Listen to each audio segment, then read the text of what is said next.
This is video number 4. In this video, I'm going to talk about how to dial in your coffee grind, get the proper weight, and make sure that you have the proper extraction for your machine.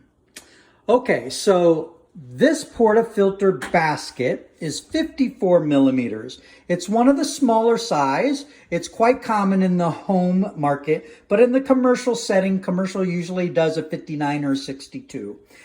Typically, the amount of coffee kept in a double basket portafilter is typically 16 to 19 grams of coffee. Being a smaller 54 millimeter basket, I find that's matched for my machine. 18 grams is really the right amount of coffee. So we're going to load this up with 18 grams of coffee. We're going to weigh it. I'm going to tamp it down, and then we're going to run a pull. And the ideal pull through your espresso machine should be nice and smooth. It should not run fast where it's just water dripping through, and it shouldn't just go blunk, blunk, blunk and drip to where it takes 30 to 50 seconds in order to get the coffee coming through. That means your grind is too fine. All right, so let's go ahead, and I'm going to put the camera down, and I'm going to go ahead and load up the portafilter basket. I'm also going to turn on my scale, and while the portafilter is empty, I'm going to tear the scale, and we should be set. I'm going to take that spoon that I talked about in video number 1. I'm going to scrape off the top so I have a nice, smooth, level amount of coffee. And then anything on the rim or on the sides, you just want to brush that off. And then we go to the scale and we're going to weigh. We're looking for 18 grams.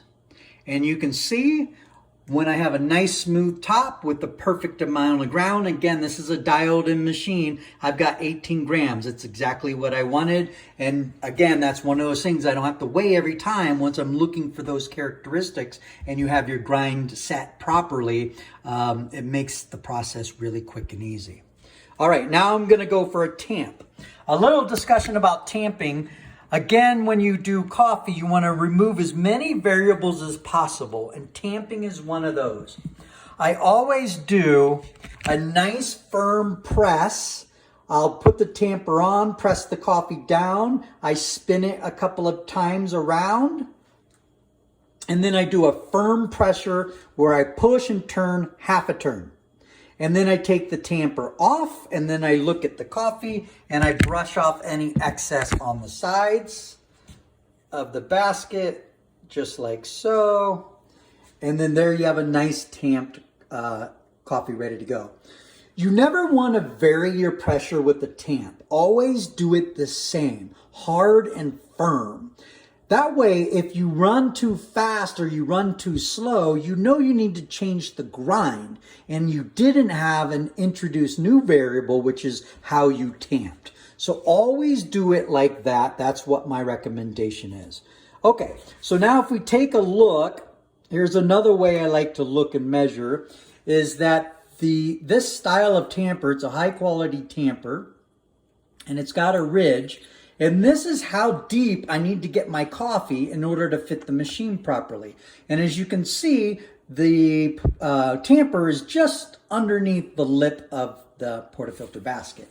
If you look at the machine, if you have too much coffee, the coffee will actually hit this water disc, and it won't let you lock the portafilter in place, and you're likely to cause premature damage to your gasket in your group head, or you're likely to have a breach in the seal and you're going to leak over the sides.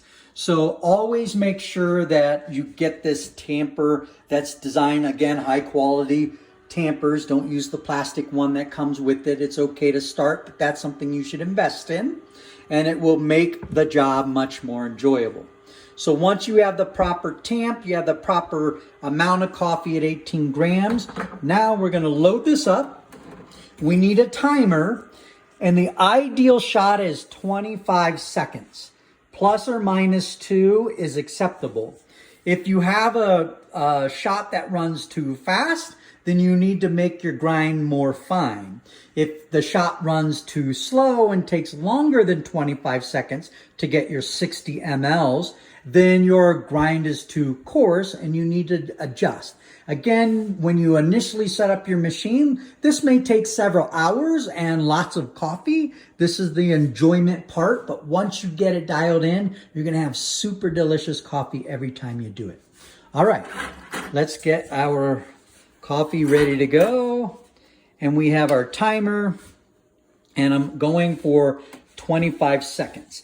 You're also going to notice the first few seconds, typically 4 to 8 seconds, no coffee drips through. You're still counting that time as soon as you push the button and start the machine, because that's the amount of time it takes for the water to infuse the coffee in the basket before it goes all the way to the bottom and then comes out the spigots.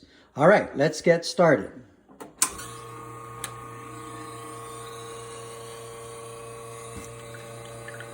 So it took about 5 seconds before coffee came through.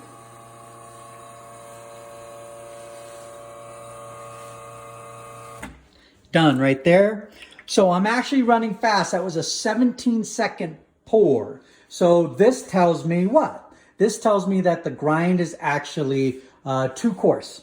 The coffee and the water volume is running through it too quickly. About 10 seconds. That's actually quite a significant amount. If you look at the quality of the coffee, it's pretty good. So this is the espresso shot. The crema is what's located up here. You can see also the lines on my espresso cups. The shot glasses are slightly off. So slight variances there.